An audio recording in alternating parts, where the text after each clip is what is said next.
virtual forum as we speak to the Education Policy 2023-27. And we've been speaking now for quite some time. We had our Principals Forum on Monday, and we were able to speak to the national public physically, as well as have a live stream on Tuesday and Wednesday, and now we are a totally virtual presentation today. So we are looking forward to this conversation as we begin our presentation.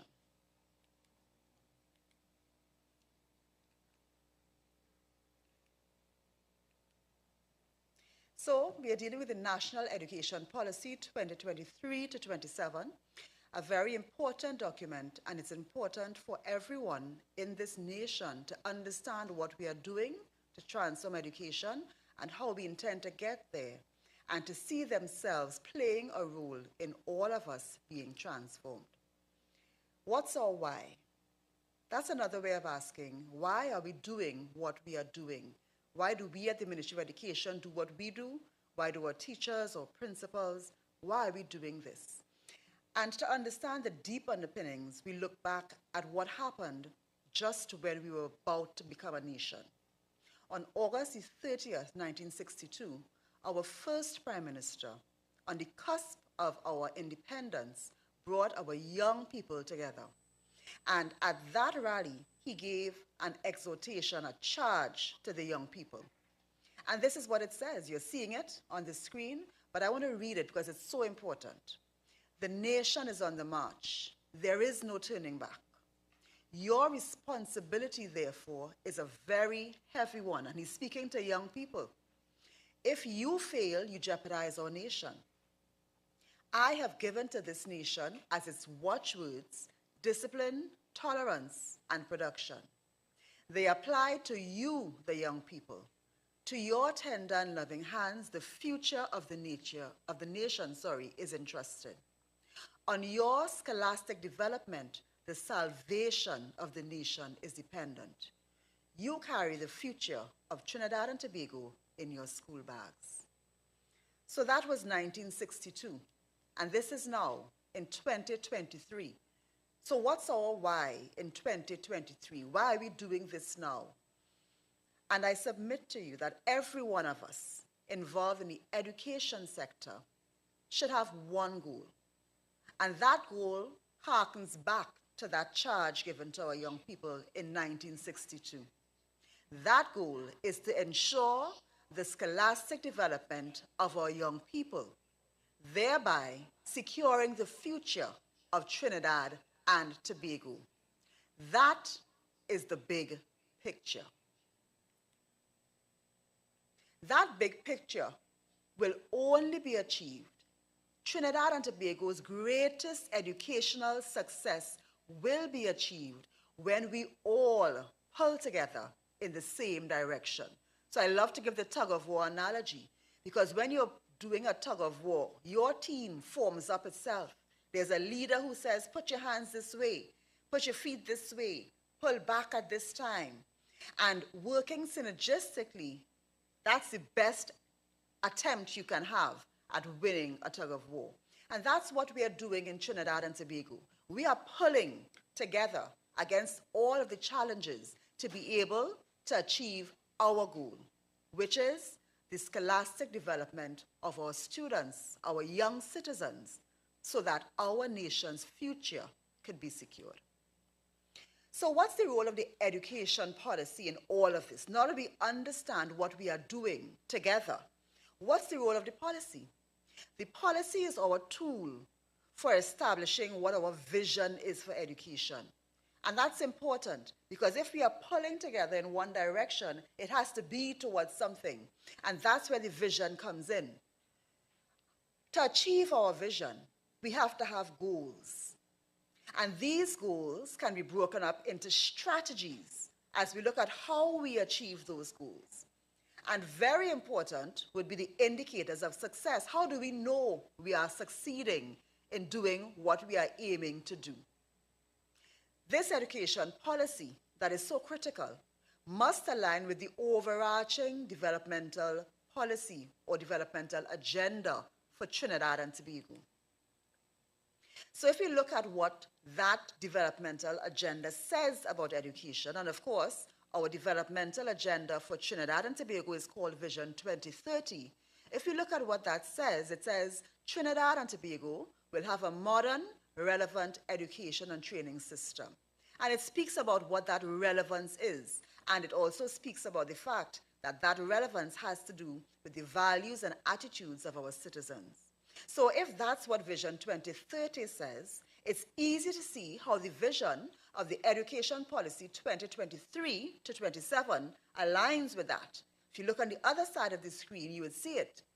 Our vision at the Ministry of Education is to provide modern, relevant, quality, equitable education for all. A very simple vision, because we want everyone in this country to internalize it. Modern, relevant, quality, equitable. That's what we're looking for in education. So this policy, guided by this vision, is our strategic roadmap. And we would have gotten here through our consultations of 2020 and 2021. So when you spoke to us and gave us your valuable feedback, we used all of that and distilled it into what we are presenting to you today, which is the Education Policy 2023 to 27. And that policy covers 8 strategic areas, broad areas. Amendment of the Education Act, human resource development, equity in quality education, curriculum reform, revitalization of TVET, some may know it as TechVoc, but it's technical and vocational education and training, harnessing ICT for digital transformation. You've heard us speaking about that all the time. Transitioning learners through the education system and enabling student success. So let's just look quickly at the goals and the objectives under each of these 8 broad areas. So amendment of the Education Act, and that deals with modernizing our legislative framework. There are things that we need to put into the framework, like the ECCE sector that's not there now, and there are other things that we need to amend in that framework. For example, the penalties for student truancy. So all of this is part of what we are doing in the Education Act amendment. Human resource development, a critical area. We depend on our human resources, and this transformation we are referencing can only take place if the persons involved in the education sector are able to transform along with the plans. So we have to focus on not just our teachers or principals, but also the back end of the ministry, the support of the ministry, our legal department, our human resource department, our communications department, our IT. All of these back end resources support what everyone sees as the front end of the education ministry, our schools, our teachers, our students and principals, and so on. So if we want the entire education sector to be transformed, we have to pay attention to the people, because it's behavior change, it's the mindset change that we are working on. So an important pillar is human resource development. Equity in quality education, an underpinning theme. We want everyone to be able to enter any school and have a high quality education. So this area looks at the institution itself. It looks at our schools. Are our schools prepared infrastructurally?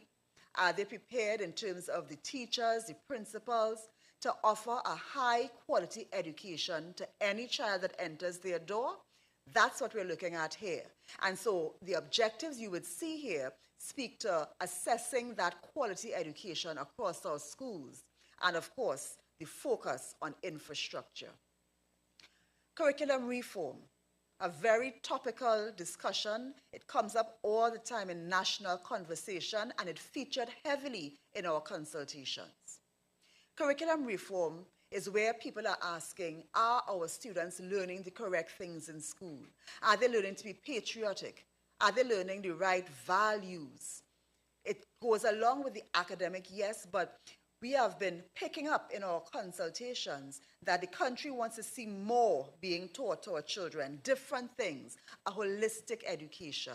And that's where this area comes into play. So it deals with the 21st century skills, the ICT, the digital technology. It deals with changing the way our teachers teach our students to engage these students who are very different from students of old. So curriculum reform is a huge area of the education policy. Revitalization of TVET. This one is a very important one. We have long recognized in Trinidad and Tobago that technical and vocational education and training is important. We've invested heavily. We have a number of post-secondary institutions, MIC, NESC, YTEP, that do post-secondary education in the TVET areas. And we've invested in our secondary schools as well. But it is a fact that over the years, we have not kept up maybe as we should with ensuring that the TVET education was at the cutting edge and that the relationship between our secondary schools and our post-secondary institutions was as strong as it needs to be. And that's where this policy comes in. It speaks to where we are now and where we want to be. And it speaks to the fact that TVET is a very valuable tool teaching our students the kinds of skills that we want them to learn in terms of our holistic development of students.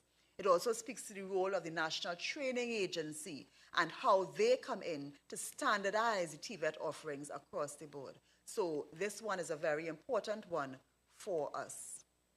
Digital transformation. You would have heard us speaking about this all throughout 2020, 21. It came to the fore during the COVID-19 experience, how important it is to transform the processes of the ministry digitally. And it's not just the teaching in the classroom. That's important too, because our students are very accustomed in the digital spaces, and therefore we have to get teaching there. However, the back end of the ministry that I referenced earlier, the support systems that keep our schools running, that also needs digital transformation. And so we are working on the digitalization of teacher files. These are the kinds of things that we are doing because it will ensure that the way we do business at the Ministry of Education is a lot more efficient and effective.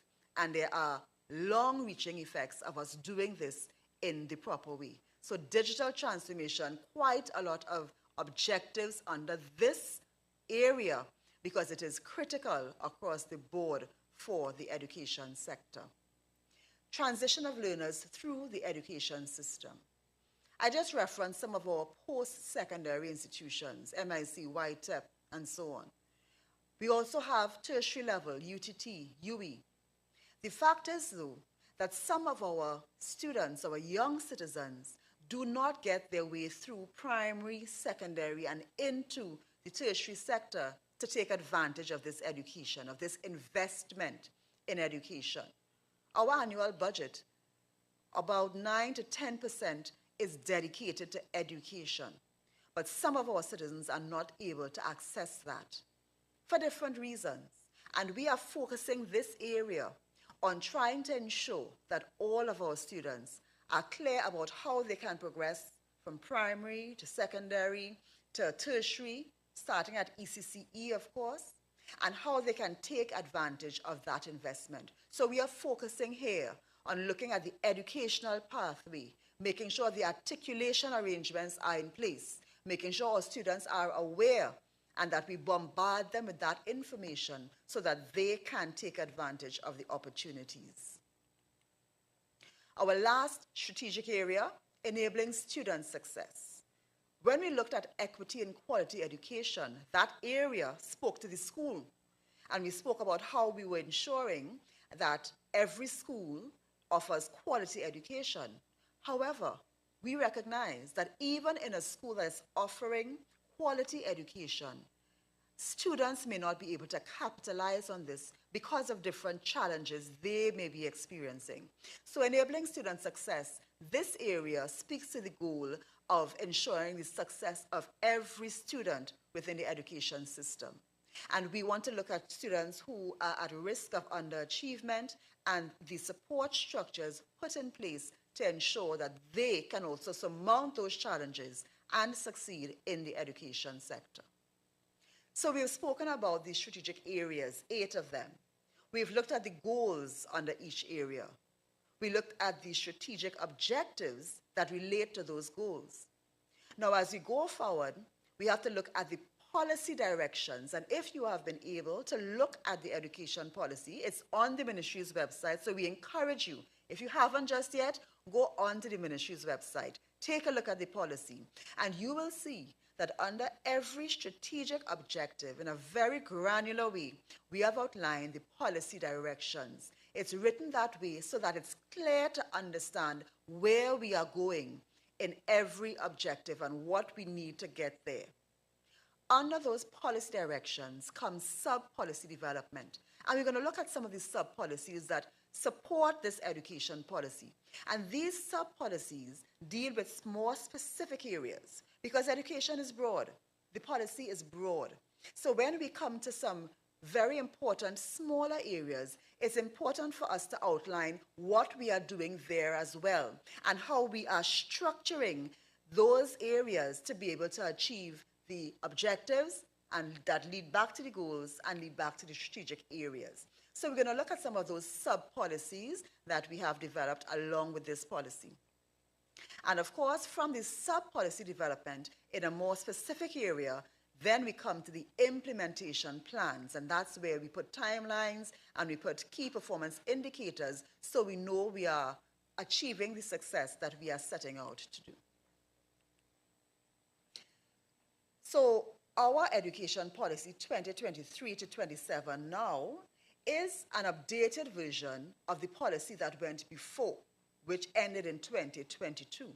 So at that time, and existing now, were some sub-policies, for example, the inclusive education policy, the National Hair Code, you'd have seen that come recently, the National School Code of Conduct. So there are already existing sub-policies. And as we developed the education policy 2023 to 27, we brought into effect new sub-policies. And some of these are listed here: the cultural transformation policy, the patriotism policy, the homeschooling policy, the policy for registration of private schools, digital transformation policy, and the remedial education policy. 4 of these directly impact school operations. And so we'll just touch very briefly on what these policies are outlined and what they are doing in our education system. So it's the patriotism sub-policy, the digital transformation sub-policy, the remedial education sub-policy, and the cultural transformation through education sub-policy. These will affect what you see happening in the classroom, and for parents, what you may see your children coming home and having to do and how they do it, you will see some changes. The patriotism sub-policy. This is the one that deals specifically with how our children grow to love their country and how they grow in their cultural confidence. This is the sub-policy that speaks to using local examples, that speaks to carrying our children to local places of interest, that speaks to ensuring our children know all of their national songs, that they know their national pledge, that they sing the national anthem. So this is the sub-policy that outlines what we expect to happen so that our children grow in their sense of self-love and they grow in their patriotic responsibility and understand what they have to do to grow and develop their country. The digital transformation sub-policy.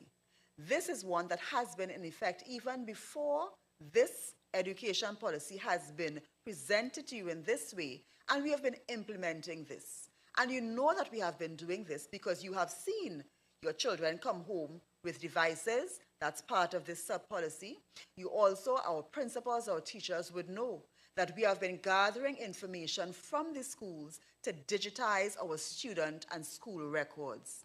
You would also know that we have established the Educational Technology Unit at the Ministry of Education, and that is the unit that is working on the project of e-classrooms for the entire nation. So you'd have seen tenets of this policy already being implemented, a very important part. The teachers will also know that we have been digitizing certain HR functions, the job letter, applications for leave, and we are also digitizing our teacher records. We have been engaged in this for more than a year now, working on the goals of this digital transformation sub-policy. So a very important one, and one that we have been implementing already.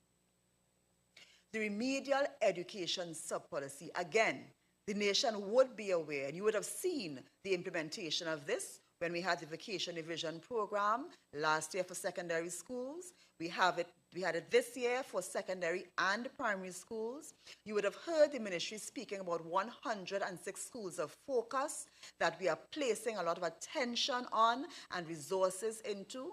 You would have heard that we hired school social workers and guidance counselors and assigned them to these schools specifically to ensure that we are dealing with the effects of the COVID-19 experience and the learning loss.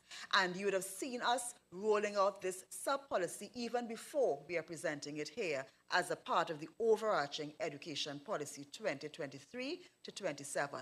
So this policy is focused on getting our schools that need the most resources and attention what they need in order to enable student success and equity in quality education. The goals of the cultural transformation through education sub-policy, and this is the newest one that we have added, and it's being implemented over the course of 2 academic years. The first year is this academic year, this present year that we are in, and principals would have received the mandate to do some activities mandatorily in their schools. So parents, you may see your children coming home and speaking about the school garden. That's a part of the mandatory activities that we have held out to principals so that all our students can have the types of experiences that will build their holistic development. You may see your child coming home and saying that there's a career day in school if there wasn't one before. And that's another activity that we are saying we must have as we seek to focus students on their transition from ECCE to primary to secondary and into tertiary. So you will see, parents, different things being implemented in our schools as we roll out the cultural transformation through education sub-policy. What you will see in the next academic year is a focus on the curriculum and timetable changes as we focus more time in school on character development, values development, because what Vision 2030 speaks very strongly to is the fact that if we are to progress in Trinidad and Tobago, we must develop citizens with the right values, attitudes, and behaviors that are progressive. So in the cultural transformation through education sub-policy, we are looking at the culture of Trinidad and Tobago, not in the narrowest sense, but the broadest sense. What are the things that we consider right, ethical? What are some of the values that we may have lost along the way that we want our students to concentrate on? These are the things that we will be placing focus on and spending time on. So you will see some curriculum and some timetable changes as we move into the next academic year. What are our indicators of success? Because as we said, if we know the vision, we understand the goals and the objectives, and we know how we are implementing strategies to get there, we must also measure what we are doing to make sure that we are on the right road. Increased school performance. We want to see our schools doing better across the board. We also are looking even at the granular level of student performance. How are they doing in SEA, in CSEC, in CAPE? How are they doing compared to the region as well? That's important. A decrease in student infractions. I think all of us feel very sad when we see fights going viral and so on. We want to see decreases in that type of negative behavior in our students. A decrease in student attrition. We want our students to stay in school. As we focus on their transition through the system, if we have less students leaving school, especially when they reach the age of 16, which is the end of compulsory education in Trinidad and Tobago, then that will show us that we are succeeding in our plan. And increasing school climate positivity. Are our students enjoying being in their school? Do they feel a sense of belonging? Are they happy to be in their schools? That's what the school climate measures. And if we see increases in that, we'll know we are on the right road. Increase in parent, student, and teacher engagement. And this will be clear as our parents join the school and buy in, because that's the triangle, parent, student, teacher, that works together to really give our children the best chance of success. Increased job satisfaction for teachers, principal, and non-teaching staff. That's a critical area. If our teachers are not happy, or principals and administrators, it will naturally affect how they do their jobs. And we want them at their best because we want them to give of their best to our students. So we have to do our best for them. And once we are achieving success, we will see the wider benefits to the society. If we have a better educated citizenry, and we have a very competitively educated citizenry as well, we will see that evidence across the economic sector, the social sector, and very importantly, the effect on crime. So we want everyone to get involved. Those of you who are already watching, you are getting involved by being here with us. However, we want you to also go onto our website and view the policy, read it, and the accompanying sub-policies are there as well. We want you to read it and to understand what we are doing and where we are going, because we need your buy-in. Engage with us. Some of you have engaged us already at our open forums. We invite you tonight as well. Engage with us. And even after this, you can engage with us on our Facebook page and our Instagram. And stay informed. Follow us on Facebook. Follow us on Instagram. And that way, you will see the progress the ministry is making. You will find all the education news that you can use to tell persons what's happening in education and take advantage of everything that is being done for the benefit of our citizens. However, we have to face the reality of implementation and manage our expectations. This policy is carded for implementation over 5 years, 2023 inclusive, and as you know, we've already started implementing in some cases, and it goes to 2027, which means that things will not happen at the click of a finger. It is going to happen incrementally over time. And so we must understand that we are changing mindsets. We are looking for behavior change. So this is change in people, in people's behaviors, and it will take time. So transformation is not an immediate process, and we understand that. We are looking to ensure that we put into the system the things that must be there for us to get the outcome. So if we want to get the transformation, we have to put in the professional development for teachers and principals. We have to put in the classroom support. We have to put in the resources for implementation. We have to monitor. We have to collect data. We have to record. We have to evaluate. All of these factors must be put into the pot for us to get out of the system what we need. And we must understand that if we are not putting in all that we are supposed to, then there will be an effect on the outcome, on that transformation that we are looking for. So, let us remind ourselves that the success of our education sector and the success of Trinidad and Tobago will be a function of how many hands are on deck. And we need all hands on deck. Because as we say, and as we know, education is everyone's business. Everyone involved in any aspect of the education sector really has one shared goal, and that is the scholastic development of our young citizens, because that is how we secure the future of Trinidad and Tobago. The big picture in education is important. And as I close, I want to remind all of us, our greatest educational successes will come when we all pull together in the same direction. I thank you. Thank you, Honorable Minister, for that presentation. I know this is the fourth time you are delivering the presentation. Each time I feel you don't need to look at the slides, you can just speak off the top of your head. We continue to get the passion, and we are at the stage now where we are going to open the line to allow persons to send their messages and join the conversation. But before we do that, we have to get the person for them to talk to. So we will, of course, invite our panel into the room. Coming into the room to join the Honorable Minister at the head table will be the Chief Education Officer, Dr. Peter Smith, the Director of School Supervision, Mr. Aaron Ranratan, the Director of Early Childhood Care and Education, Ms. Carol Bagwandin, and the Manager of Student Support Services Division, Dr. Ayinka Nurse Carrington. As they make their way into the room, I would like to encourage the persons who are following, whether on YouTube or whether they are following on the ministry's Facebook page, that they can send their questions on Facebook.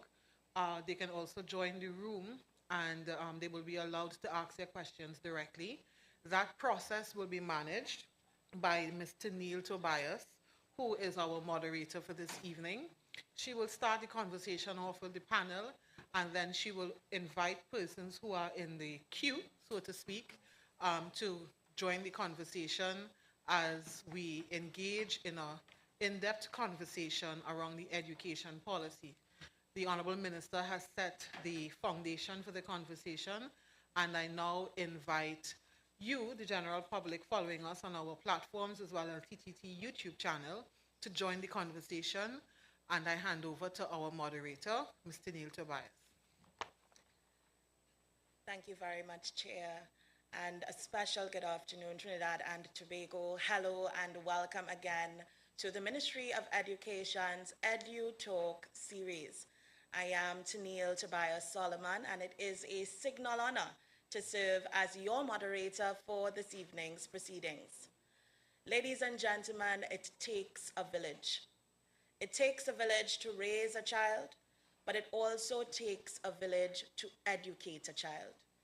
And it is against this backdrop that the Ministry of Education has embarked on this very significant and important journey of engaging our village, you, every citizen of this great nation, inviting you to EdU Talk with us on this very important and significant education policy 2023 through 2027 that will shape the future of education in our beautiful nation. Ladies and gentlemen, I know that you are eager to engage with our panel, and I'm certain that they are also very eager to engage with you as well. But naturally, before we delve in, please allow me to share with you the ABCs of our engagement today. A, I ask that you adhere to my guidance as your moderator for the evening's proceedings. B, I ask that you be brief and that you stay on topic. C, I ask that you communicate with respect and courtesy. Our technical teams are working very hard in the background to ensure that all of your questions submitted via Zoom and our social media platforms makes its way to me.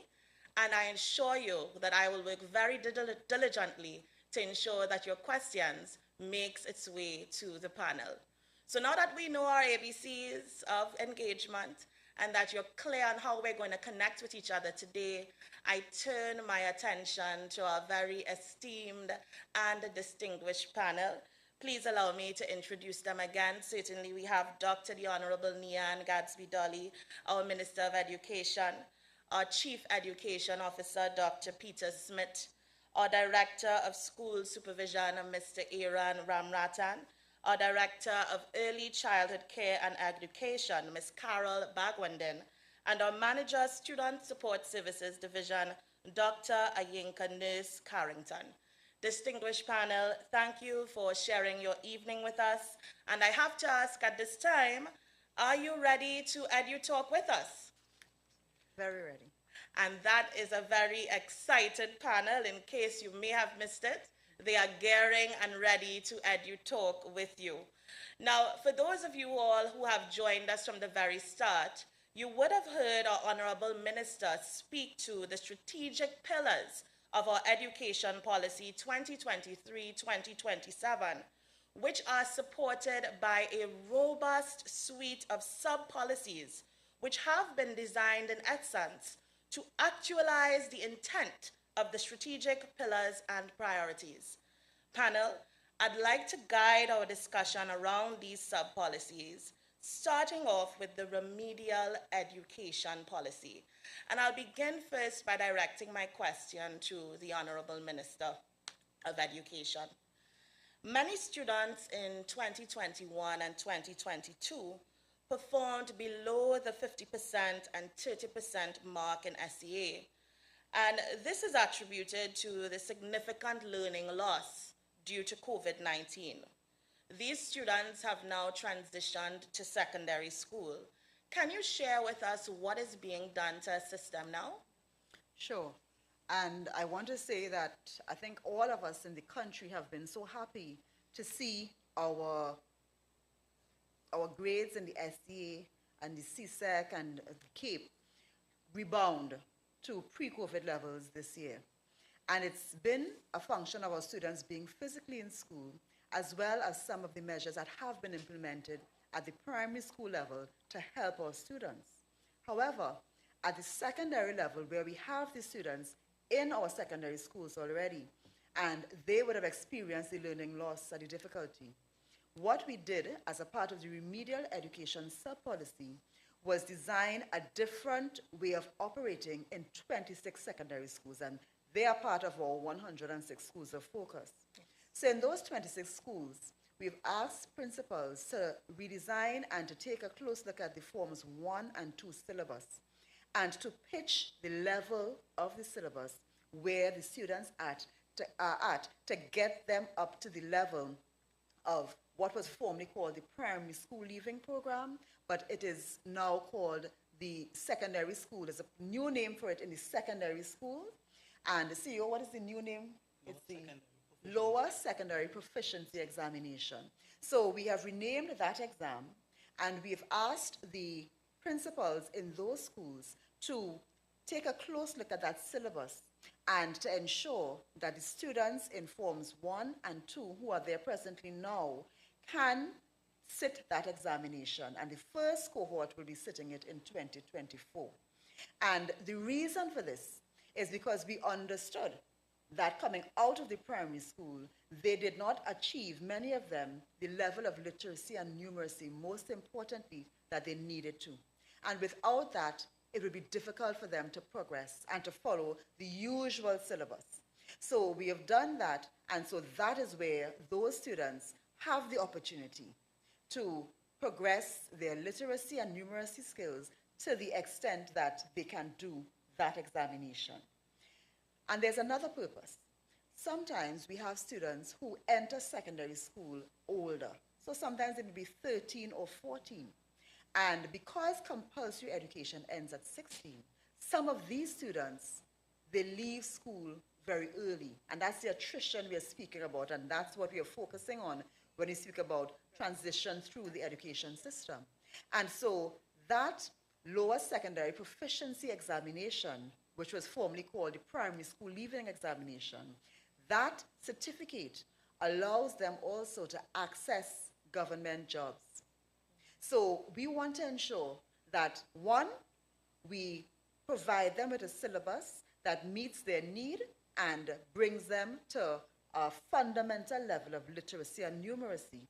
And also, we want them to have that certification by the time they are in Form 2, and there's a window for them to do it in Form 3 as well, so that if perchance they leave school, they don't leave with nothing. They leave with a certification that at least gives them a fighting chance with regards to finding a job later on. Those are excellent insights, and certainly I must commend the Ministry of Education and you, Honorable Minister, for your vision in this regard, and for ensuring that our nation's students and their futures are in good hands.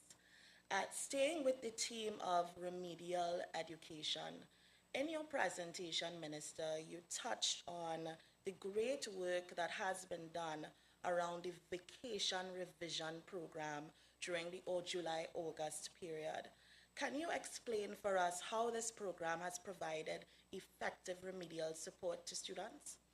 I would love to elaborate on it, but I think CEO, who has been the driver of the program, would like to Wonderful. give his insights on this as well. So I'll pass it to our CEO. So good evening, everyone. And let me state, as part of the remedial program, one of the components that we focused on would have been the provision of additional tuition. As was mentioned previously, we know that there was learning loss. And so when we looked at the performance of our students last year, we recognized that we had a significant number of students who would have scored under 50%. And so we engaged our parents, we engaged our teachers, our principals, as well as our students. And we provided additional tuition, approximately 4 weeks of tuition in the area of mathematics, English, language arts, writing, as well as reading comprehension. Apart from which, what we would have also done, we would have embarked upon what we refer to as our turn-up campaign or turn-up caravan. So persons who would have seen us for the last couple of nights would have seen us in our lovely blue jerseys, which was our signal mark. And at those sessions, we would have exposed our students to the other curricular activities. We had our student support services personnel who were also interacting with our students as well as our parents. As part of that program, as we said before, we were simply encouraging our parents to dress them, kiss them, and send them to us. We would have provided breakfast as well as lunch to those students who participated in that program. This year, we would have extended the program from the secondary school to also include our primary school students. And so we had close to about 4,000 students participating in the Vacation Revision Program 2023 at this point in time. So it has really been a very interesting program. And like the secondary last year, we would have introduced a VAPA component to our students. And many of our students did indeed enjoy that program. And as we look forward, one of the things we want to do is to make that program even more exciting so that our students, our parents, our teachers, our principals will really come on board to ensure that our students get that additional tuition which they would have lost as a result of COVID. Excellent, excellent, excellent, CEO. I'm really pleased to hear the progress that we've been making in this particular initiative. Tell me particularly around how we've prepared our teachers for remedial instruction. I know that a large feature of the framework, the education policy framework, has been around human resources development. So how have we been preparing our teachers for remedial instruction? Okay, so last year, what we would have done, our Curriculum Planning and Development Division would have provided training to the teachers who would have participated in the VRP 2022. In 2023, as one of the suites of the remedial program, involved the engagement of a tertiary level provider who would have provided postgraduate training to over 400 teachers in the area of remedial mathematics, remedial writing, and remedial English language arts. And so they were well skilled, well prepared to really execute that function during the program this year. Fantastic.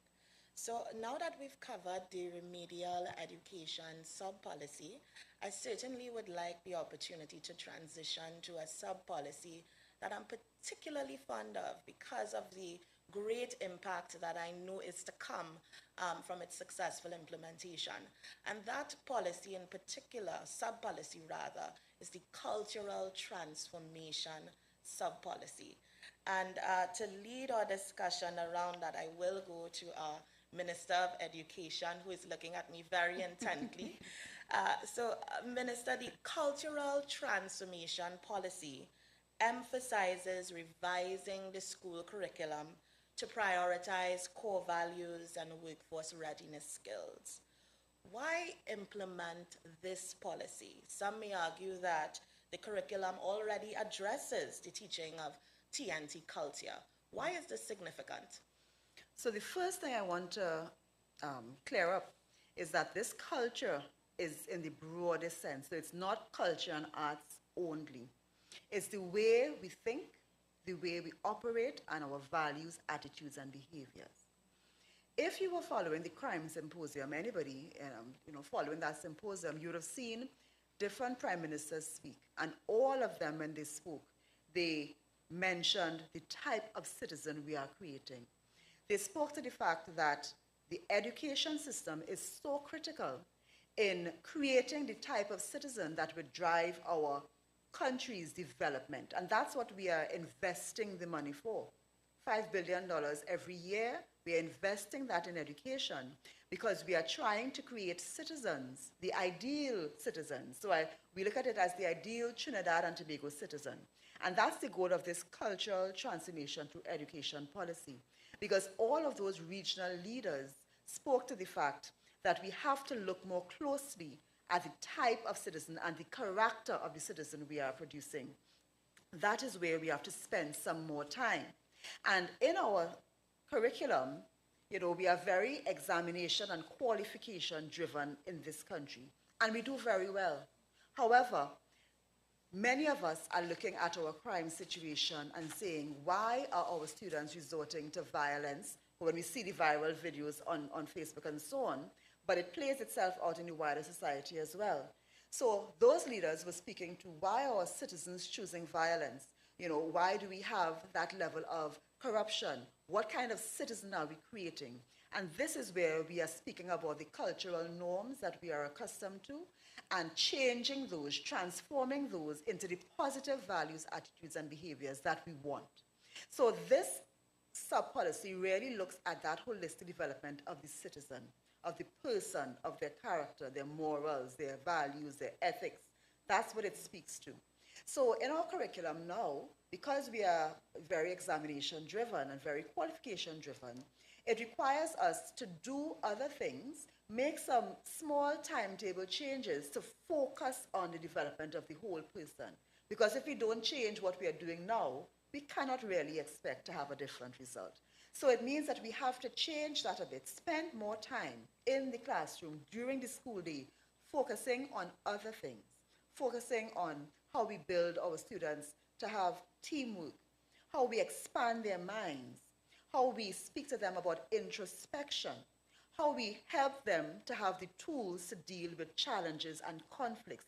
We have to literally and explicitly spend time on that. And this is what that sub-policy speaks to. Those curriculum changes, those timetable changes that we have to do, and those will come in the next academic year.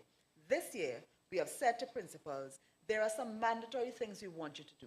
We want to ensure that every school sings the national anthem every day and says the national pledge. And you may say to yourself, why does the ministry have to mandate those things? It's because times change, people change, and if things are not written in policies, sometimes these things change as well. And some of the things that we have lost over the years, it has been to our detriment.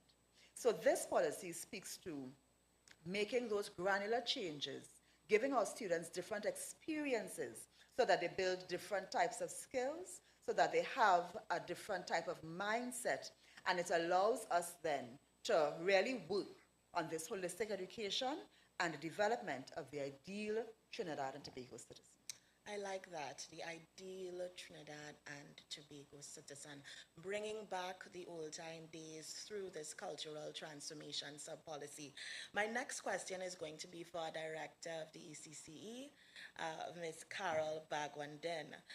Particularly staying with this cultural transformation sub-policy, I'd like to understand how will parents and guardians be engaged in supporting the cultural transformation pillar in early childhood education, and what are some of the anticipated challenges in fostering that type of engagement?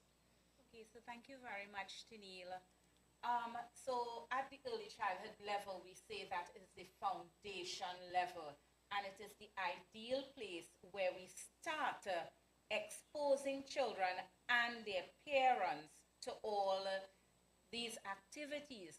When we talk about engaging parents in this cultural transformation, we are working with them hand in hand to bring about that change. We have our parents who are part and parcel of our curriculum. They are coming in, getting involved in the activities at the center, sharing their different cultural practices with the children. For example, reading stories, telling children about their various cultures, their cultural practices, because we know we belong to a melting pot of different races, different religious backgrounds, etc. It's about teaching respect, the values, the morals, and where else to establish it, but from the early childhood level, so that the children would be able to move seamlessly. The parents setting and being part and parcel of that engagement at the early childhood level, they transition seamlessly into the primary level with the same morals, values, beliefs, that level of patriotism, that level of respect, that level of appreciation for each other, their beliefs, their values, inclusion, and everything else. The challenges, I wouldn't like to focus on the challenges because I am looking at this as an opportunity for parents to buy in. And again, we say it's how we sell our product or how we market our product would be able to determine what we get in return. And we are including everyone, we are respecting everyone at the early childhood level in order for this to roll out.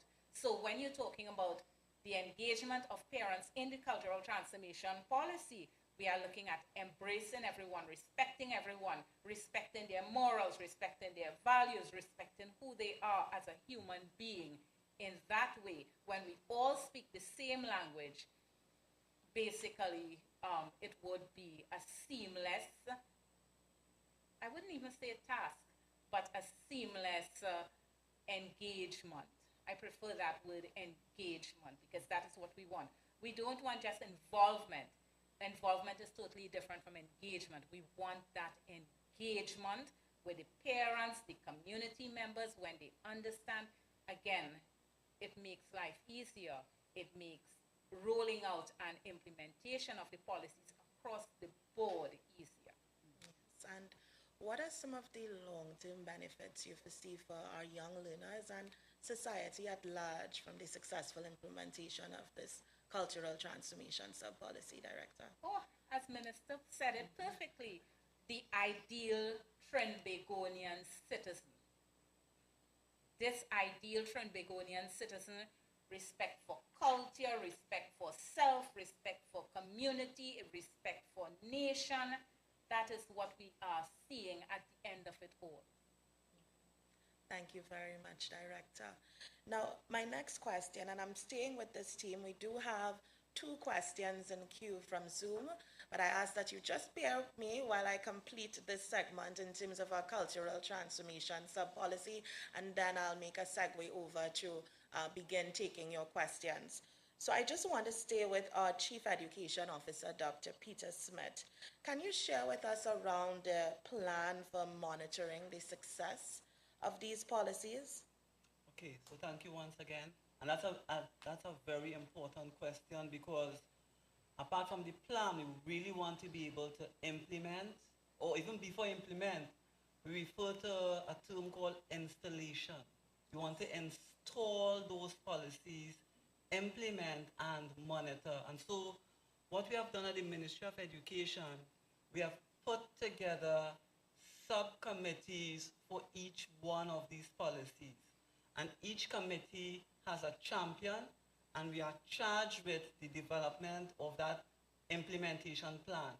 In that plan, we have outlined the activities, the deliverables, our key performance indicators, our timelines, funding, those who are responsible for various aspects, as well as the inclusion of contingency measures, because sometimes we do know we plan one way, but then there are roadblocks that confront us. So we have put in place those contingency measures just in case things don't progress as we like. Apart from which, we do have regular monitoring. Um, you are seeing a team here, and we meet on a weekly basis religiously. We don't skip a week, okay? To get those updates. That's honorable mention. Don't miss. So we have a very robust system at this point. Of course, it's something we can always improve upon, but we do have things at this point in time to really monitor what we want to implement. Excellent. Thank you so very much, Chief Education Officer, for those valuable insights. At this time, we go to our questions. We go to our Zoom platform. We do have our first question from Miss Nikki Rodriguez. Nikki, our first question Hi. from Miss Nikki Rodriguez. Nikki? Hi, good evening. Are you hearing me clearly? From Miss Nikki Rodriguez. Nikki? Hi, good evening. Are you hearing me clearly? Miss Nikki Rodriguez. Nikki? Hi, good evening. Are you hearing me clearly? Yes, we can. Hello? Hello? Yes, Nikki? Are you- We can hear Right, you great. clearly. Okay, great. Thank you so much. Good Hello? evening to the entire panel. Yes, Good evening Nikki. to the minister. We can Right, hear so you. to give a quick introduction great. to Thank who I you so am. much. Good evening to My the name is entire Nikki, of panel. course. Good evening to the I'm a minister. homeschooling mother of Right, to eight. give a quick And introduction to who I All right. So we have had some technical difficulties. We go to our second question. Our second question is from Mr. Leon Chin. Leon, over to you. Question is from Mr. Leon Chin. Yes, good Leon, evening all. over to you. My name is, Leon, I am retired. all right. So secretary we speaking all. are My name is we Leon are Chin. having some technical challenges on our Zoom platform. So in the interim, we will continue a very great and insightful discussion with our panel. And my next question is for Dr. Ayinka Nurse Carrington, who is our Manager, Student Support Services. And naturally, we continue to stay with this theme around the cultural transformation sub-policy. Dr. Nurse Carrington, can you tell us what is the role of parents in these policies? I think parents have a very, very important role as they are the support for their children. Our parents have to feel valued, and that's very important to them. It's important to their children. These policies create that value perspective, especially when our student support services team of social workers, they would do things like their parenting and education, where they give parents insights on how better ways to help their children to cope through their educational journey. We also have our guidance counselors who support parents through parent information sessions, and they do most of the developmental and preventative work in our schools. Our psychologists also interact with our parents if they have deeper issues that the children have, so helping them to understand the deeper issues. And we also have our special ed persons who do different interventions to help the parents understand the different learning challenges. So in this entire national policy, parents are focused, they are centered, and parents have to play a role in development of their children. And it's important that they understand that they present a certain type of value, a value system for their children through the different pillars of this transformation policy. Pillars such as respect, commitment, justice, fair process, and that parenting, as you say, the parent is that gives the child a role model. And a parent may not always be the biological parent. We are encouraging the building of community with the grandparent, the aunt, the godmother. These persons give positive elements in students' lives. So we would like to encourage parents to be part of the transformation, to be part of the change, to encourage your children in these positive values, in these positive areas in their schooling, and helping them just to navigate their educational journey. Thank you so very much for that, Dr. Ms. Carrington. And of course, I want to take the time to speak with our Director, School Supervision, Mr. Aaron Ramratan. And of course, in your capacity, you essentially are responsible for the leadership of these schools and overseeing those central persons who would be responsible for taking care of the nation's children when they go to school each day. So, Mr. Ramratan, I'd like to understand from you, how has the ministry begun to empower the leaders of the schools to help drive the success of this implementation? Thank you. Good afternoon, everyone. So what you would have done through the Ministry of Education is firstly to look at the leadership of the school and to ensure that required training and support is provided. Oh, God. We have instituted what is called a school-based model. Yes. And through that, schools, the principals will be able to develop school development plans. So school-based management is a critical aspect of school management and school leadership. Coming out of that, school development plans would be an action plan in terms of what schools are required to implement. That will be in alignment with the transformation, cultural transformation policy, and all the key aspects of it that principals can now align their school development plans. In that will also be the calendar of events. In that calendar of events would be the required activities that are mandated. And mandated really meaning a must, okay, to ensure that our students would benefit to the full potential of their own capabilities and their learning needs and aspects. So through that, we can be able to look at all aspects of school operations, ensure that all the required things that for school to function efficiently and effectively, and of course to provide the required training for principals and for teachers, and to build that cohesive, collaborative relationship.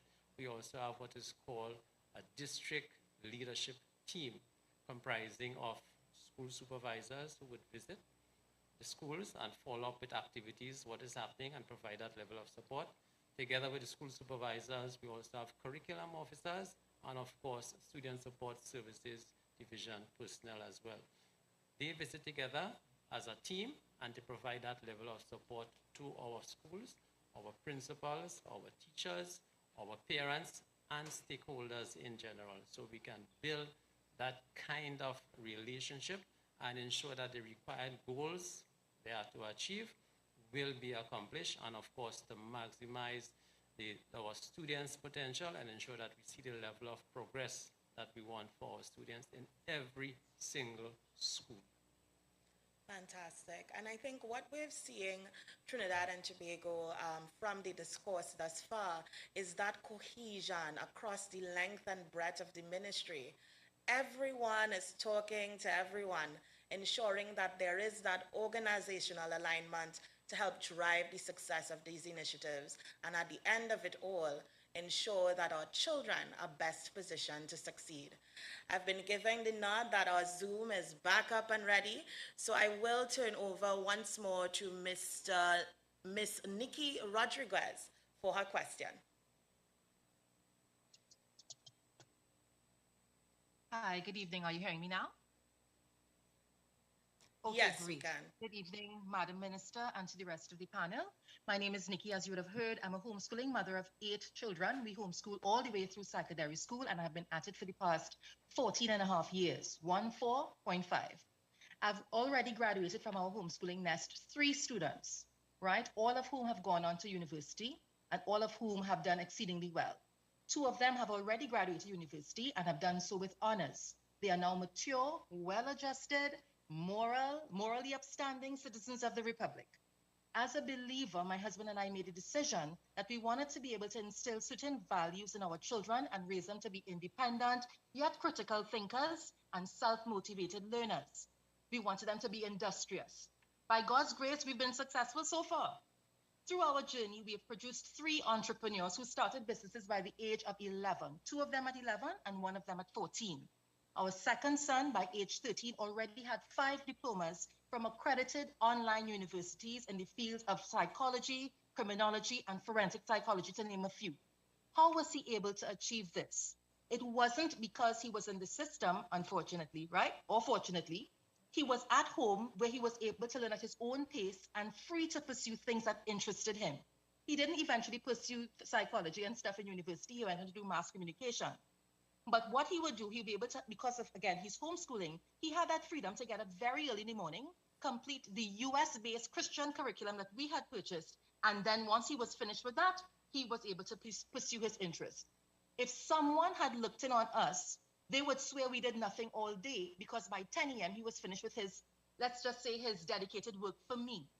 He would have completed his book work, after which he would walk around our property, he would climb a tree, do whatever he wanted to do, but he was getting stuff done. Freedom is one of the things we appreciate as homeschoolers. And that is why when people would say things like during the pandemic, oh, well, you're not missing anything, y'all don't go anywhere anyway. We were not unaffected. We were greatly affected by the lockdowns, because life is the classroom. I read the policy, and I even read the article that was recently written in The Guardian. I think it was yesterday. I don't know. I just got it before this session started.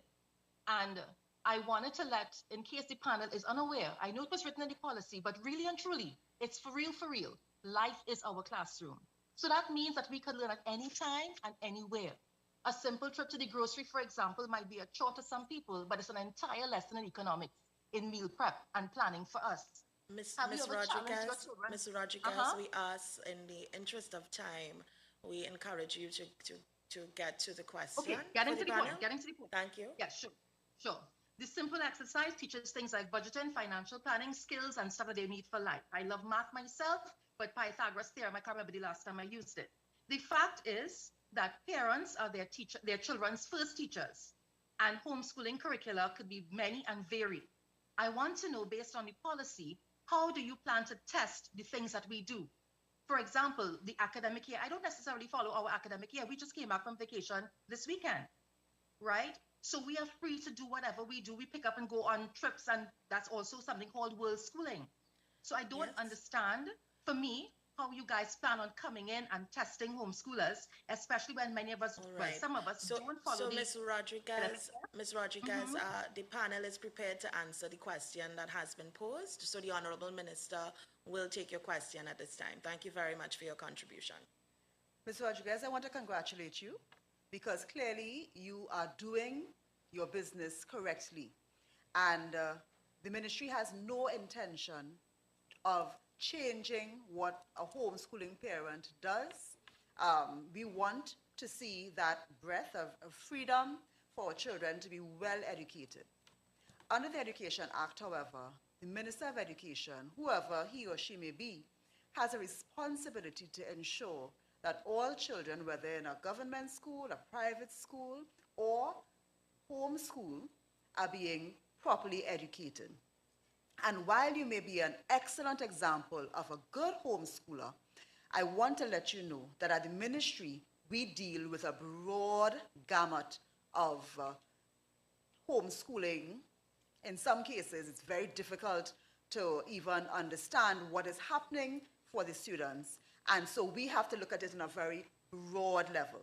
So while we applaud your excellent model and what you have been able to do for your children, you have to understand that from our perspective, we see many different models and many different things happening.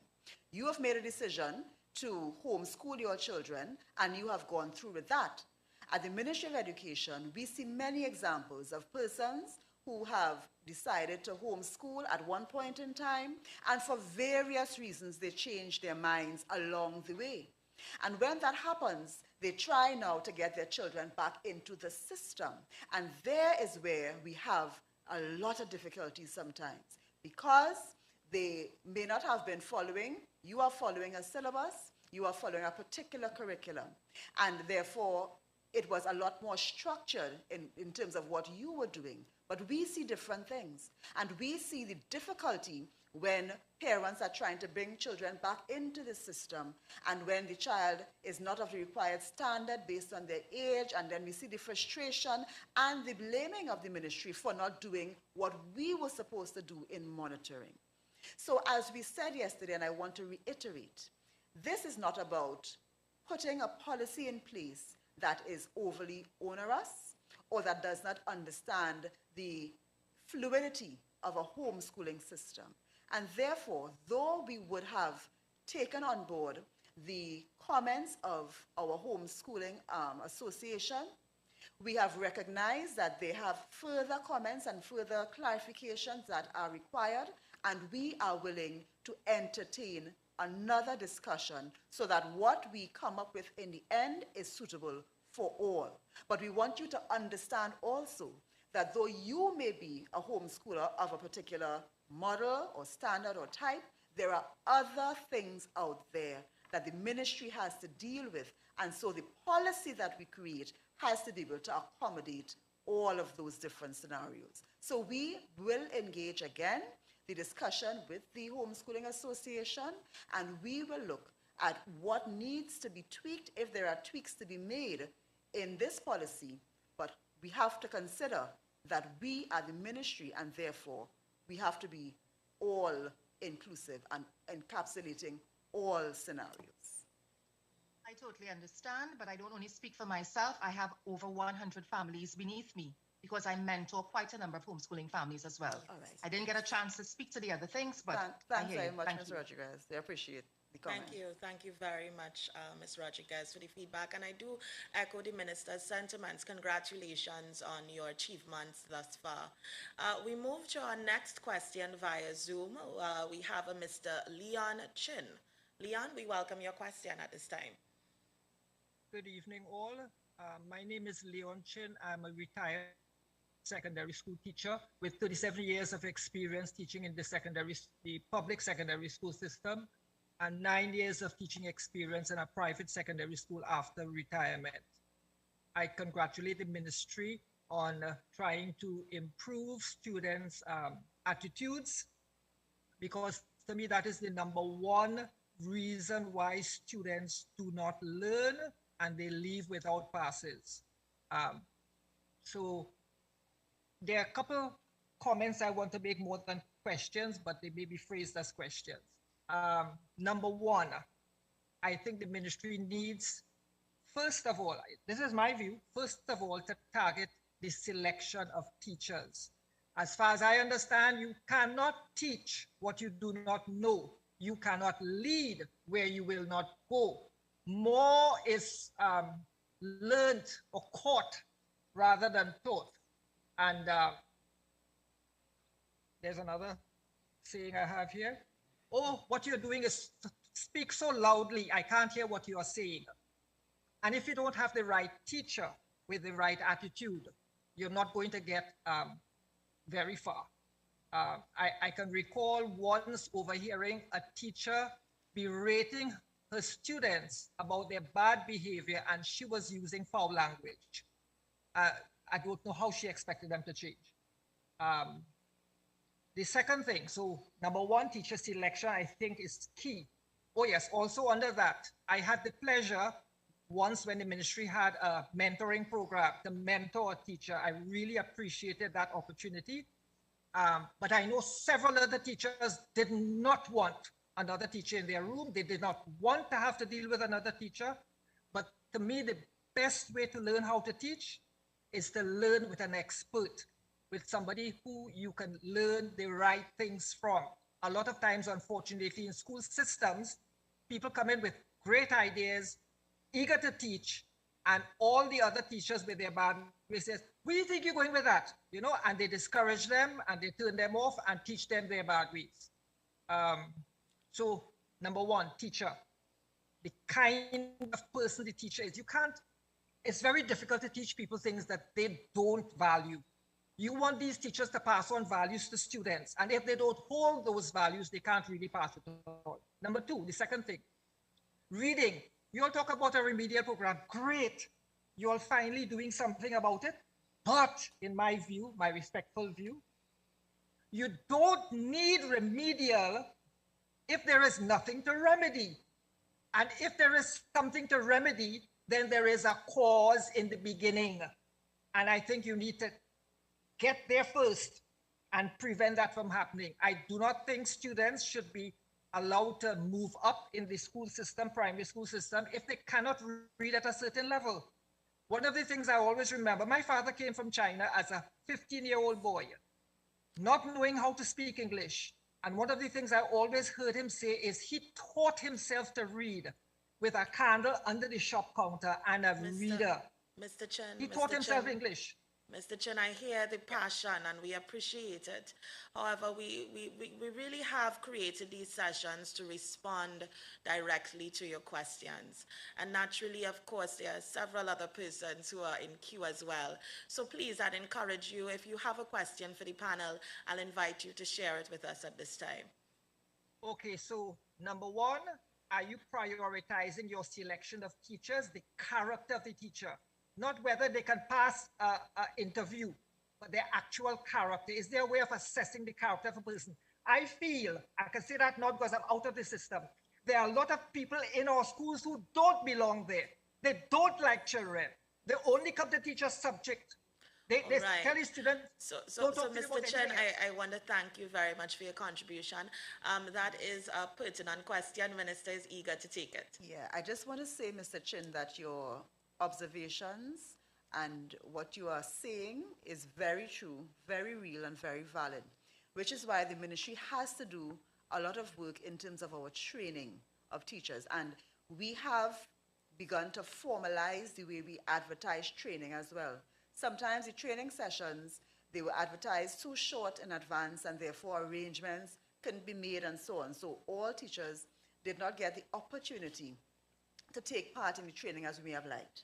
So we are looking now at not just offering training, but ensuring that there's advance notice and that we repeat certain things every single academic year so that teachers can have a chance to access it all the time. They know when it's coming, they can make their arrangements, and we are able to reach more teachers. In addition to that, you spoke about mentoring, and that's very important.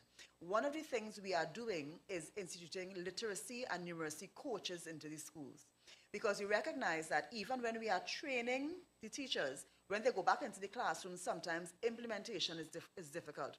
So we have interviewed, and we are at the point of hiring some numeracy and literacy coaches who will go into the school to do this mentoring and this hand-holding, because yes, we have trained our teachers in remedial English, writing, and math, and we will do more training, having trained some of the key areas, teachers in standard 3, 4, and 5, teachers in forms 1 and 2.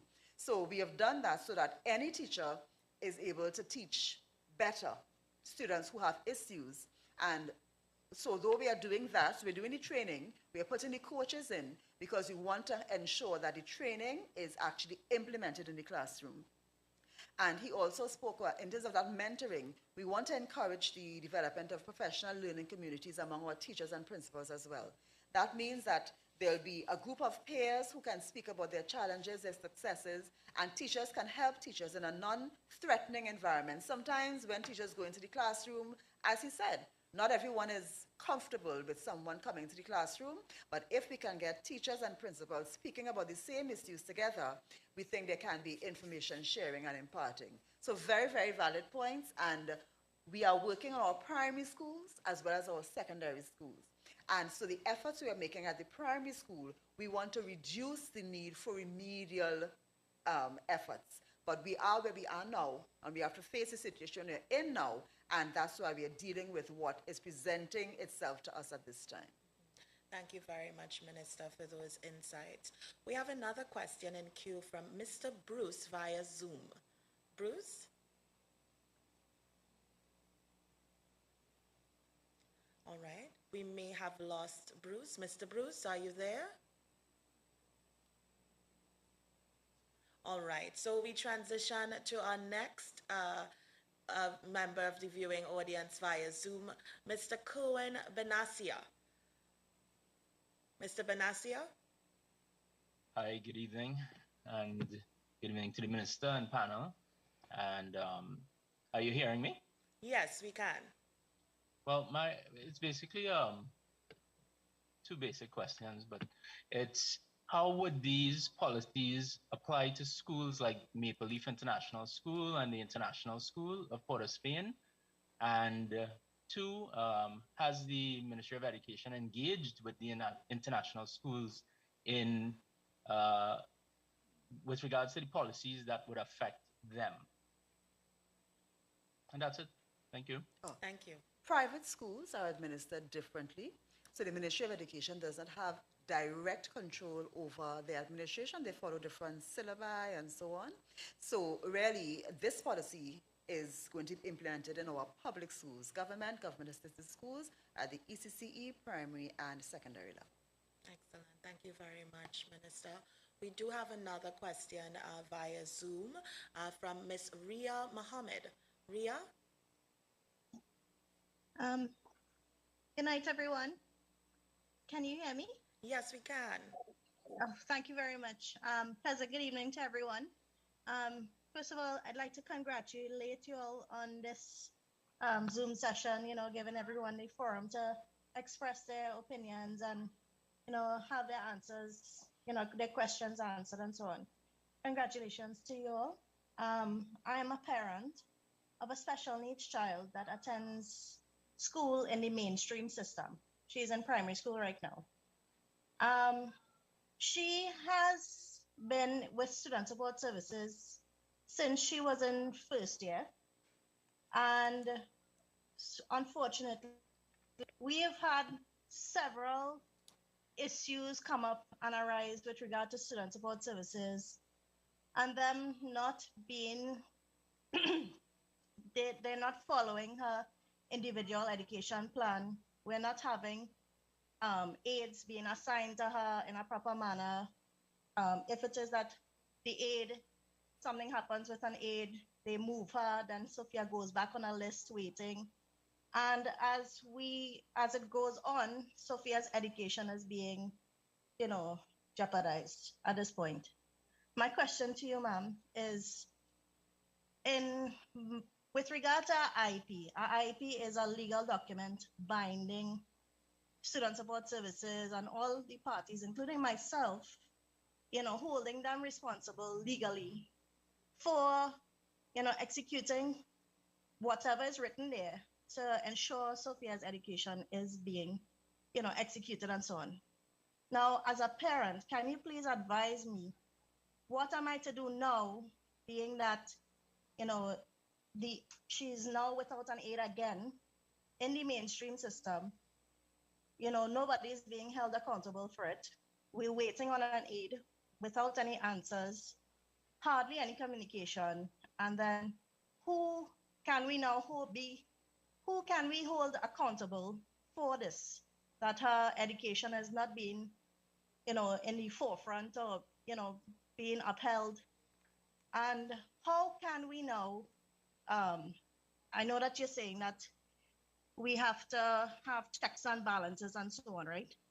But how can we now ensure that these things are being upheld on a parent side, on the ministry side, these kind of things? Because as far as I'm concerned, nobody is following up, nobody is being held accountable, and it's very difficult to even have that process being, firm and these sort of things. So could you please advise me as to what can we do to ensure that the needs of special needs children are being met in the mainstream system? Because, it's the rights of a child, she has a right to be much. Thank you very much. I think I'm getting the drift. You're having a difficulty with your child, the aid and the communication to you about what's happening there. Now, I don't know the specifics of your situation, and every case is different.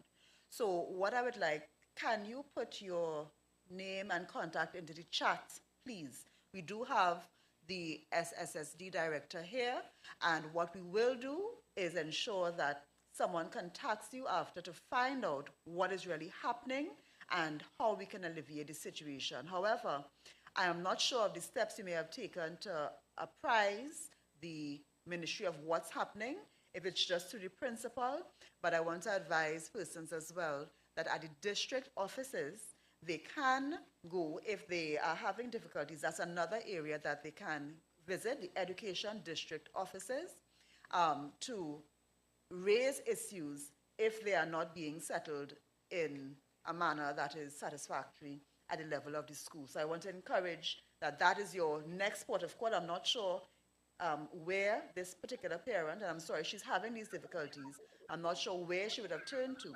but just for the advice of everyone, you know, you go to your teacher, you go to your principal, the education district office is also another place that you can go. But please, if you just put your information into the chat, your name and your number, I will ensure that someone contacts you to try to mitigate your circumstances there.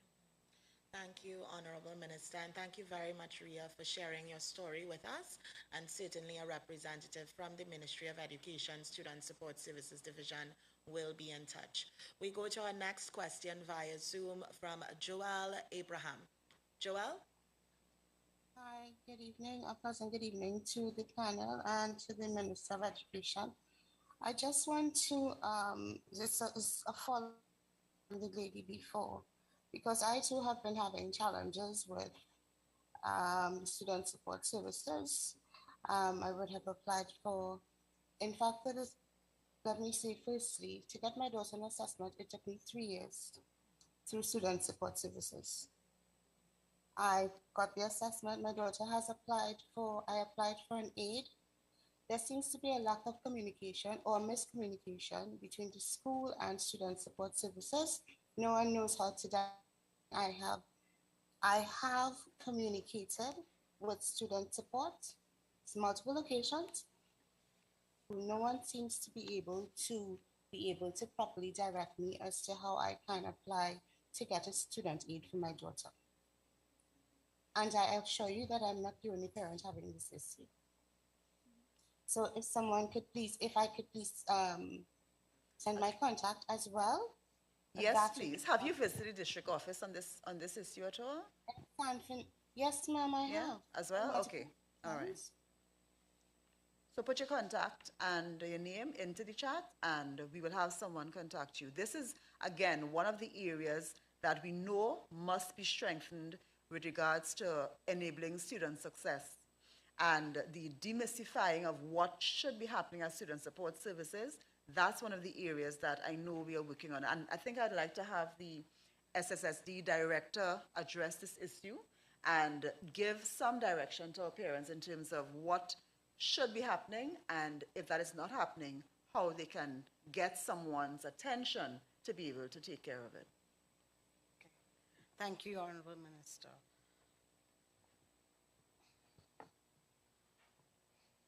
To the parents who are having this challenge, we understand, and we are constantly working to get the information out there. So for those of you who are having similar challenges with our students' support services in terms of having aids for your children, you can send an email also, apart from contacting the district office. You can reach out to the SSSD at Student Support Services at the Ministry of Education.com. You can also call any of the ministry's numbers, and they will patch you over to the SSSD first floor office. You can reach out to the teachers. Please inform the teachers so that they can contact the SSSD staff in the school. Sometimes the teachers are not aware, so they can't let the staff know that there's an issue. We go through a process. It's a process called SBIT. So when a teacher recognizes a problem with a student, or a parent recognizes that there's a problem with a student, it is flagged to the school-based intervention team, where that student is going to be referred to the Student Support Services Division if all strategies are not accomplished at the class stage.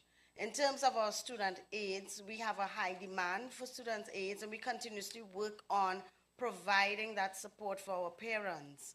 So we encourage you as parents to reach out, let the school know, let your teachers know, let the principals know, so that the SSSD staff in the school can be alerted so that we can provide the necessary support. Again, as my Honorable Minister stated, please put your contact information in the chat, and we will ensure that an officer contacts you to help you to rectify your situation as soon as possible. But we do understand it's an area that we need to continuously work on, and we ask you all to be patient with us as we try to develop this area for the best interests of all of our children. I also want to encourage parents. We do have an active Facebook page that is monitored by our communication staff. So if there is an issue, that's also an avenue that you can put something onto our Facebook page, and we will be able to see and address the issues. Because we know that we have, it's a very broad and big ministry. We have over 250,000 students. So we are going to have, in some cases, slippages. And so we want to ensure that we eliminate those as quickly as possible. So through the district office, or there's also the Student Support Services email, and we will put that up on the website, the Facebook page as well, so that you can see that email and also our Facebook page. So if there are issues, we ask you to let us know through these media so that we can better help you. Thank you very much, Honorable Minister. At this time, we go back to our discussions around the education policy framework.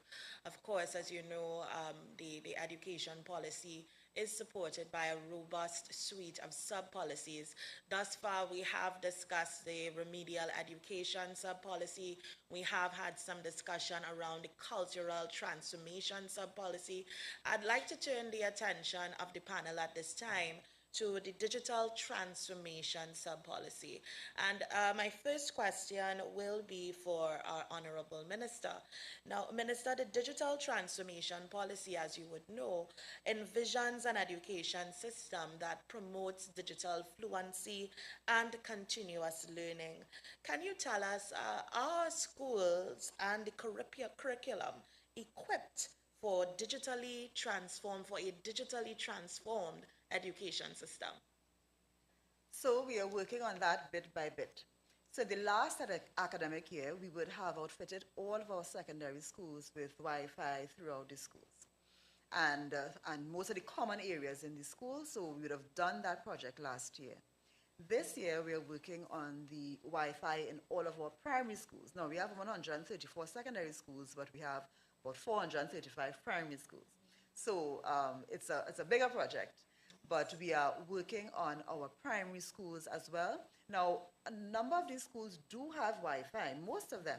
However, to increase the bandwidth so that you can get Wi-Fi in the common areas and so on, and all over the school, that is the project that we are working on.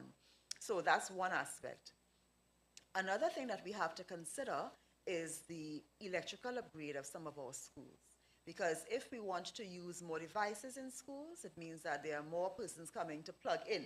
So just that fundamental issue, in some cases, will require electrical upgrades, more plugs in the classrooms and that kind of thing, making sure that the system can handle more load. So all of that is in as a part of it. Another thing that's very important is the terms and conditions of our teachers. And it is a fact that the position right now with tutor is that using the digital mode should be a part of the terms and conditions of our teachers. So we are also working along that front, tutor and the CPU, so that we can get that as a part of the system, so that if a school, for example, has to close for any reason, then our teachers can seamlessly go into the online system. Some of them do, some of them don't, but we want to standardize that across the board, so that is also a work in progress. Our teachers, over the COVID experience, one of the good things is that we were forced to train our teachers and offer multiple sets of trainings for our teachers at different levels in digital pedagogies. So quite a few of the teachers, in every course that we offered, it was oversubscribed. So our teachers have the appetite for using the digital pedagogy because they want their children to learn. They want to engage them in better ways. Every teacher wants, the class to learn and to enjoy and to understand. So we've done a lot of training, but we continue to do training in digital pedagogies so that our teachers are prepared to do that. our e-classroom system, where we want to ensure that we organize the access to the digital classroom and the information that is there. We are working on that. We've been working on that for over a year. It's a complex system, 250 users, 13,000 teachers. So it's quite a project.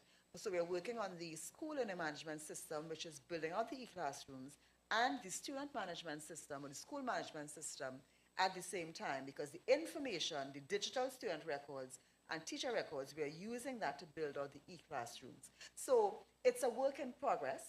The transformation is not going to be immediate, but we are well progressed along the pathway of getting that digital ecosystem organized in such a way that our students and teachers can benefit the most from it. And of course, the provision of devices to teachers and students, we have been doing that. We have been able to provide 71,000 devices thus far, and every academic year we continue to provide more to our students and teachers.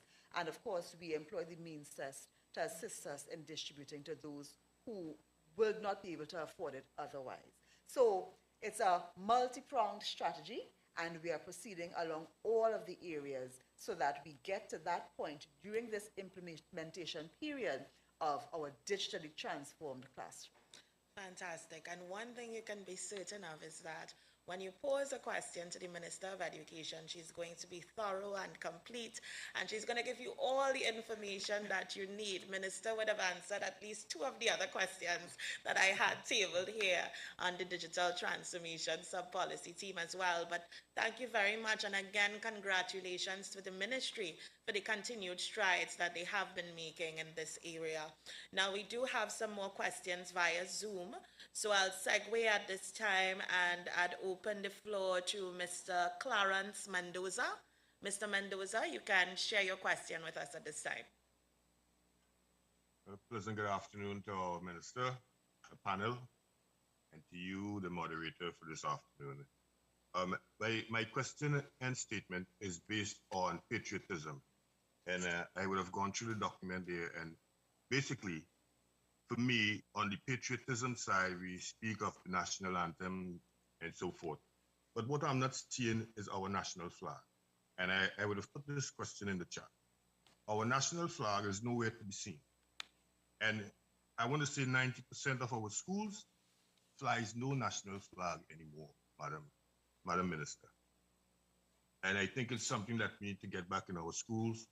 A couple schools do have the national flag, but it's pink. It's burnt out by the sun. And I really think that our national flag should be in our schools again, flying high, up at 6, down at 6.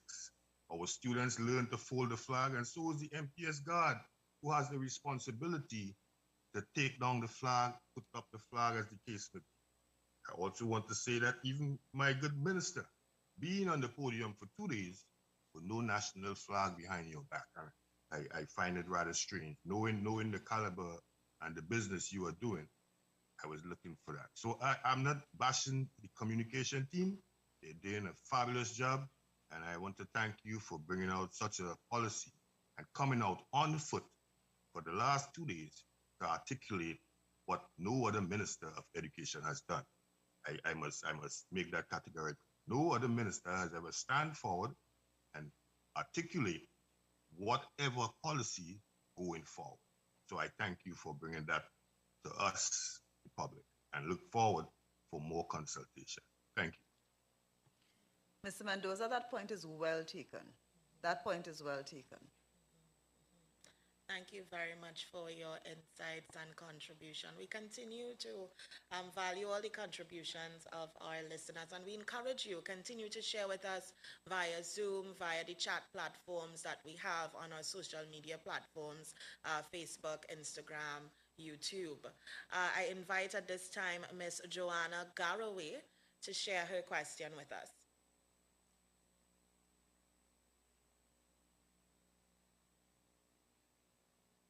Joanna? All right. All right, so while we await Joanna's response, Joanna, please feel free to call in again via the Zoom medium.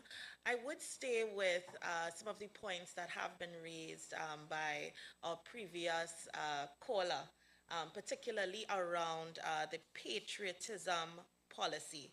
And Minister, my question for you in particular, it's around how important or significant is the patriotism sub-policy, and what impact do you anticipate it will have on students' sense of citizenship and our society at large? I think the general underpinning is that we want our students and our citizens to understand the responsibility they have to build their country. That patriotism requires action. And so a simple thing like littering, you know, we always speak about it, but we see so many persons littering all over the country. And it's simple, but it's fundamental, because sometimes you don't recognize that by doing that, we are degrading our country. And so we want our citizens to have that sense of love for Trinidad and Tobago, that desire to build Trinidad and Tobago. If we look back at what our first Prime Minister said to our young people, to understand and really have a sense that we are responsible for the future we create. And so we don't just live mindlessly. We live, and everything we do comes and harkens back to building the country that we want and the country that we love. We go to other countries sometimes and we admire how they are kept. We admire how they are so well organized. But when we come to our country, we don't have that same approach. And it also stems from the fact that we are often so negative about Trinidad and Tobago, and so negative about the things that, may not be all 100% good. However, we don't take many times, to look at how far we have come and to appreciate that success and to want to build more of Trinidad and Tobago. So if we are to reach to developed nation status, if we are to progress along that developmental agenda, we need citizens who are willing to do the work of building this country. And so that patriotism policy, sub-policy, speaks to that type of development in our citizens. We love our country. We respect our country. We want to build our country. And in everything we do, we will try to promote a better Trinidad and Tobago. So that's at the underpinning. And when Mr. Mendoza spoke about that flag, may take some finance EU, but certainly it is something, because we want our citizens not just to feel patriotic around Republic Day and Independence Day, but to understand that even in our little actions, our patriotism can make a big difference. Indeed, indeed. And it's so good that citizens can engage in this type of dialogue directly with the leaders responsible for making the changes that impact our nation's children. So again, thank you for your continued contributions. Our next member online is Miss Fiona Perkins. Fiona, we invite you to share your questions with us at this time. Good evening, everyone, and allow me to thank you for this session. Very informative. And allow me to commend you for all the work you have been doing, because I know it can't be easy because there's so much to be done. I want to, my question is on two areas, one pertaining to aggression and violence in school and the preparedness of the school to be able to deal with these situations, and two, the ease of partnering with the ministry to be able to address some of these issues, especially through members of the private sector who happens to be qualified enough to assist. Now, we all understand that crime has been increasing in the country and it affects everyone. A number of high schools more so than the others. We have seen teachers having to disarm students with cutlass. We have seen a security officer trying to disarm someone with a firearm, even though it was unarmed. We have seen fights where students having to see persons who have been murdered in front of their school. So it is affecting everyone. Teachers have been told that if there were aggression and violence observed, they should not intervene in these situations. And I understand that perspective. The Student Services Division are listed as a first point of call in case violence is observed. The challenge, however, and this is getting to the point, teachers have not been trained in the management of aggressive behavior. neither have they been trained in being able to respond effectively to these situations, which indeed can be dangerous. Student Services Division members have not been trained either. The security officers, based on how they're acting, have not properly been trained in the use of force, nor are they equipped to manage the violence we're seeing. And therefore, my question is, given what's happening regarding violence and aggression in the school, and the absence, I believe, and I hope I can stand corrected, of a security policy through the Ministry of Education for schools, what plans do you have in place, one? And two, can it be much easier for persons or companies like myself who own a security company to join with you or partner with you, just as recommended by the president of the country, recommended by the UN General on UNESCO? How can we make it better and safer for our students in school, and how can we help to do so? How can my company and other private sector members help you, the ministry, to improve safety within our schools? Thank you so much. I think that's a wonderful question. It allows us to bring some concepts in that are very important. So let me start by saying that the Ministry of Education views education in its broadest sense as everyone's business. So we are so happy to hear you speak about being willing to partner with us. And I want to encourage you to put your information into the chat. And I can tell you that our communications department will be in contact with you, because we are always very ready to partner. And it's one of the things that we have worked on since 2020, making it easier for the ministry to interact with our corporate citizens, our international bodies, and our civil organizations. So I want to encourage you, please put your information there so that we can explore how we can partner, because we do have a youth mentorship program that we have been rolling out in our schools. It started really last academic year, and we are continuing it this year. We have brought on board the Trinidad and Tobago Defense Force and the police service, and we are going into our schools of focus, our 106 schools, and really speaking to our students. And we are happy, as a part of that program, to bring in whatever you have to offer, resources you have to offer for our school. So please put your information there. Now, you touch on a very important topic in terms of what are we doing to equip our teachers, our students with the skills that are required to be able to deal with conflict and so on. So we want to use this opportunity to explain what we have been doing on the restorative justice side, and I'm going to ask our SSSD director to elaborate on that in terms of the pilot going on at 11 of our schools. Thank you, Honorable Minister. So in 11 of our schools of focus, we have what we call the Restorative Practices Program that is aimed at building community, repairing the harm in our schools. We understand that crime and violence have taken over our society, and the school is a microcosm of that society. And in that mode, we are now looking towards repairing that harm. So this particular program looks at managing conflict, repairing harm, and building community through what we call the respect model, which is one of the main pillars of this program.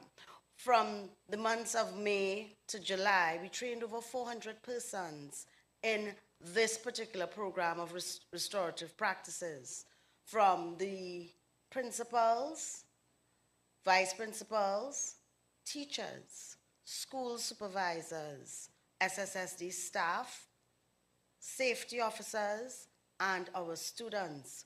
Over 110 students were trained in restorative practices and specifically in mediation.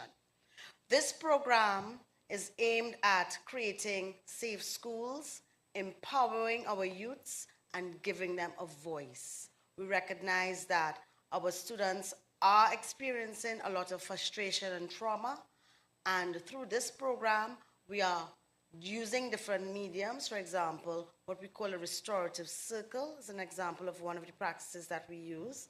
And that practice allows students to say how they feel, to express what is going on in their lives. And one of the bigger pictures in this program is that it needs to be something we are committed. So apart from this, we are going to be facilitating these 11 schools with what we call the restorative facilitators, they are going to be guiding the practice of this program. We expect that this program will bring a reduction in the infractions that we see. It will also give our students a voice, and it would also give us as the adults a time to listen to all that is happening around us and give that spirit of inclusion and cohesiveness as we build the community and repair the harms in our schools. Apart from that, we also continue our interventions with our school social workers and our guidance officers with their preventative care of our students in dealing with the issues of crime and violence in our schools. Thank you, Dr. Denise Carrington. And with that, ladies and gentlemen, we are coming to a close of what has been the fourth leg of the Ministry of Education's EdU Talk series. But before we say goodbye, I'd like to invite our Honorable Minister to share final remarks. I would just like to thank everyone that interacted and engaged with us over this time. Some of you would have contributed, and we thank you for your contributions. You would have pointed out areas that we can focus on, additional areas, and we're very grateful for that. Because the point of having this conversation is to expose to you what we are doing, where we are heading, and to encourage you to give us your feedback, because your feedback is important. What we do here at the ministry is to benefit the entire country. So any way that we can do it better, we are willing to get that level of feedback and recommendation. We want to thank those of you who are willing to partner with the ministry to achieve our goals. Education, as you say, is everyone's business, so we need all hands on deck. So it's not just the business of the principals and the schools or the teachers, it's corporate Trinidad and Tobago, it's civil society, it's all of us, our parents, everyone, every citizen has a stake in education, and we are thanking you for being there throughout the years for the Ministry of Education. As we make these changes, as we seek to achieve the transformation that we want to achieve, it is going to be important for all of us to continue to work together. Remember the tug of war example. We are pulling against the tide. And if all of us pull together with the same energy, the same passion, and we pull in the same direction, we are going to achieve the transformation that we are looking for. Not immediately, but over time. We at the ministry are dedicated and committed to doing the work that is required to do this. We've already started, and we will continue to work as seriously, to work hard for the transformation that we expect to get.